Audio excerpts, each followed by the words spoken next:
जब से मैंने होश संभाला, मेरी उम्र 4 साल की थी और मुझे पोलियो हो गया था। स्कूल में बच्चों के सामने मुझको बहुत हीनता का आभास होता था और मेरा दिल काफ़ी उदास हो जाया करता था।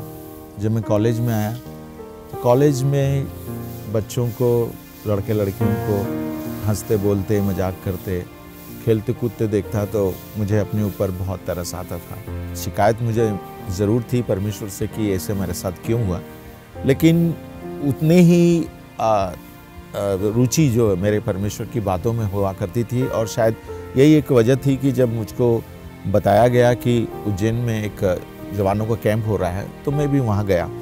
और वहाँ पर जब मैंने बातें सुनी तो बहुत कुछ चीज़ें ऐसी थी जो मेरे से ताल्लुक़ रखती थी और उसमें बताया गया था कि परमेश्वर सबसे प्यार करता है। तो उसी समय मैंने प्रभु यीशु मसीह को 1970 में अपना जीवन दिया और ये भरोसा करके कि परमेश्वर मेरी सहायता करेगा। जब मैंने अपना जीवन प्रभु को दिया तो मैं वापस लौट करके इंदौर आया और वहाँ पर मेरे सामने एक समस्या ये थी कि अभी मैं ग्रेजुएशन कर रहा हूँ और बेरोजगारी कितनी ज़्यादा समस्या थी और ऊपर से मैं एक पोलियोग्रस्त व्यक्ति क्या कर लेता। लेकिन एक बात है, जो मैं जैसे जैसे परमेश्वर में बढ़ता गया, परमेश्वर अपनी प्रतिज्ञाओं को मेरे सामने रखता गया और मेरा ध्यान इस बात की तरफ दिलाता रहा कि मैं उस पे केंद्रित हूँ और परमेश्वर ने मेरी मदद की। 1973 में जब मैंने बीए कर लिया और वो भी 3rd डिवीज़न में, कोई अच्छे डिवीज़न में पास होता तो नौकरी की बहुत अच्छी उम्मीद होती, लेकिन 3rd डिवीज़न में क्या नौकरी मिल सकती है। लेकिन मुझे नहीं मालूम कि अनजाने में जब मैं बहुत सारे जगहों पर अप्लाई कर रहा था तो उस समय मैंने स्टेट बैंक ऑफ इंडिया में भी अप्लाई किया। और जब मैंने अप्लाई किया तो मुझको कॉल आया तो मुझको अपनी आंखों पे विश्वास नहीं हुआ कि स्टेट बैंक ऑफ इंडिया की तरफ से मुझे कॉल आया है। मैंने परमेश्वर को धन्यवाद दिया और मैंने उस परीक्षा को पास किया और फिर परमेश्वर ने मेरी सहायता की कि मैं 1975 में state bank of India Bhopal में जाके ज्वाइन करूं। अब जब मैंने नौकरी मुझे मिल गई, मैं धीरे धीरे करके अपने लाइफ को परमेश्वर की दया से सेटल करता रहा। तब एक सबसे बड़ी समस्या आई कि मेरे लिए जीवन साथी कहाँ मिलेगा। और जब मैं इस बात पर विचार कर रहा था, इब्रानियों 13:5 के हिसाब से कहा कि मैं तुझे ना छोड़ूंगा न तुझे त्यागूंगा, इसलिए भरोसा कर, हिम्मत रख और ढाढ़स बांध। और तब परमेश्वर पे मैंने भरोसा किया तो परमेश्वर ने मेरे जीवन में एक जीवन साथी भी ऐसा दिया जो मेरे से मेल खाते हुए। मुझे आज भी परमेश्वर की वो बात याद आती है जब उत्पत्ति 2:18 को जब मैं पढ़ता हूँ तो उसमें लिखा है कि परमेश्वर को ये अच्छा नहीं लगा कि वो मनुष्य अकेला रहे और परमेश्वर ने खुद प्रबंध किया। और तब मुझको लगा कि परमेश्वर हमारी हर आवश्यकता को पूरी करता है और इसलिए उसने मेरे जीवन साथी का प्रबंध करा बहुत अद्भुत तरीके से, जिसके बारे में कभी सोच नहीं सकता था। मत्ती 6:33 में कहा गया कि पहले उसके राज्य और धर्म की खोज करो। तो मैंने भी ऐसे ही किया, परमेश्वर के कामों में इतना व्यस्त रहा, उसके कामों में, उसकी सेवा में रहा। परमेश्वर ने मेरे लिए भी हर चीज़ को देना शुरू करा और इस तरह से धीरे धीरे करके हमारे घर में पहली बेटी पैदा हुई, उसके बाद में बेटा हुआ, उसके बाद की जो भी स्कूलिंग थी और जो भी चीज़ें ज़रूरत एक घराने की, एक परिवार की होती है, परमेश्वर ने हर धीरे धीरे करके की। लेकिन मैंने एक ही बात का ध्यान रखा कि मैं नौकरी मेरे लिए केवल एक घर चलाने की और परिवार चलाने की आवश्यकताओं को पूरी करने का परमेश्वर का साधन है, बाकी मुझे अपने जीवन को प्रभु के हिसाब से बिताना है। और इसलिए मैं अपना पूरा ध्यान, अपनी छुट्टियां, अपना पैसा परमेश्वर की सेवा में लगाता था। और साथ ही साथ ये भी प्रतिज्ञा की थी कि परमेश्वर जब मेरी 25 साल की नौकरी हो जाएगी, मैं उसके बाद में बैंक की नौकरी छोड़ दूंगा, चाहे कितना भी उसका आकर्षण हो।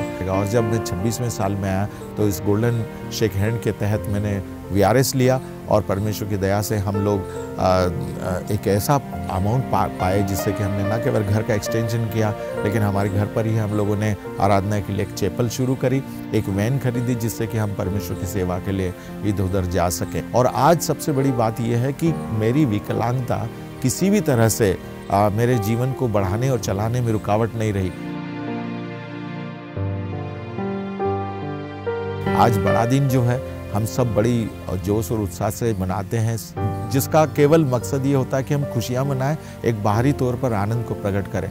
लेकिन मैं उसको इस तरह से नहीं लेता। मैं उसको इस तरह से लेता हूँ कि परमेश्वर ने मेरे लिए अपने बेटे को दे दिया, जो मेरे लिए इस धरती पर आ गया, और उसके बाद उसने हम सब के लिए अपने प्राण दे दिए ताकि हम बचाए जा सके, हमारे जीवन संवर सके और हम उसके नाम की महिमा में निरंतर आगे बढ़ सके।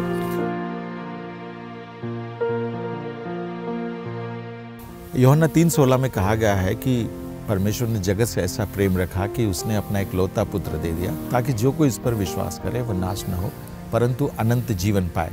जब मैंने 19 साल की उम्र में प्रभु यीशु मसीह को अपना जीवन दिया था तो उस समय मुझे ये नहीं मालूम था कि जीवन कैसा होगा।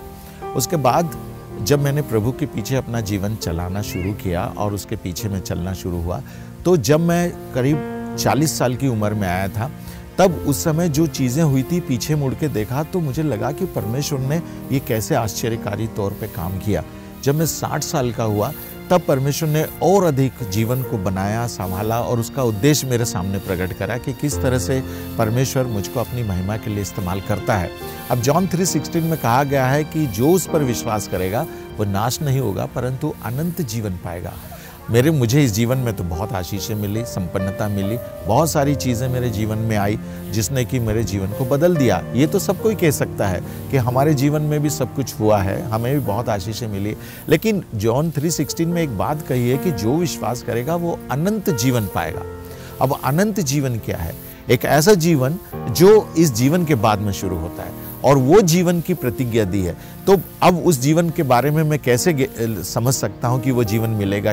इसलिए समझ सकता हूँ क्योंकि जब मैं 19 साल की उम्र में परमेश्वर पे भरोसा करके आगे चला और उसने मेरे 60 साल की उम्र तक वो सारे काम किए जो मेरे जीवन के लिए ज़रूरी है, तो ये इस बात का प्रमाण है कि अनंत जीवन भी है जो उसने कहा है और उसकी प्रतिज्ञा है। तो मैं उस पर भरोसा करूंगा और वो मुझको मिलेगा। और आज इस बात का मुझे कॉन्फिडेंट है कि यदि मैं इस दुनिया को छोड़ के जाता हूँ तो परमेश्वर के उस अनंत जीवन में प्रवेश करूंगा जिसकी उसने प्रतिज्ञा की है, और इस प्रतिज्ञा पर ही भरोसा करके मुझको चलना है। मेरे लिए सांसारिक चीज़ें उतनी ज़्यादा महत्वपूर्ण नहीं है। ये जीवन है, आज है कल ख़त्म हो जाएगा, ये शरीर है, आज है कल ख़त्म हो जाएगा, लेकिन परमेश्वर ने जैसा कहा है कि जो उस पर विश्वास करेगा वो अनंत जीवन पाएगा। यीशु मसीह ने कहा यूहन्ना 17 में कि मैं तुम्हारे लिए जाता हूँ और जगह तैयार करता हूँ ताकि जहाँ मैं रहूँ वहाँ तुम रहो। परमेश्वर हमको इस दुनिया के सुख सुविधाओं से तो भरपूर करता ही है, लेकिन एक ऐसे जीवन को देता है जो कोई हासिल नहीं कर सकता केवल परमेश्वर के बगैर। और यदि हम परमेश्वर के साथ हैं तभी वो हमको जीवन मिलेगा जो अनंत जीवन है। आज हम अपने कर्मों से उसको प्राप्त नहीं कर सकते, किसी और तरीके से उसको नहीं कर सकते, लेकिन केवल प्रभु पर भरोसा करके, उसकी बातों पे यकीन करके और उसके बातों के अनुसार चल करके हम पा सकते हैं। और आज मैं इस बात को कह सकता हूँ कि परमेश्वर ने मुझको वो जीवन दिया है जो इस धरती का जीवन से कहीं अधिक बढ़कर है, जिसको कि हम अनंत जीवन कहते हैं। मैं चाहता हूँ कि आप लोग भी सब केवल इस धन संपत्ति और इन सारी बातों पर विश्वास न करें, लेकिन उस जीवन के बारे में सोचें जो इस जीवन के बाद में है, जिसकी प्रतिज्ञा यीशु मसीह ने की है कि यदि मुझ पर भरोसा करोगे तो तुम्हें अनंत जीवन मिलेगा। और उसी अनंत जीवन के प्रति हमें ज़्यादा सक्रिय होना है, ज़्यादा काम करना है और ज़्यादा उस पर ध्यान देना है और उसके हिसाब से ही जीवन चलाना है।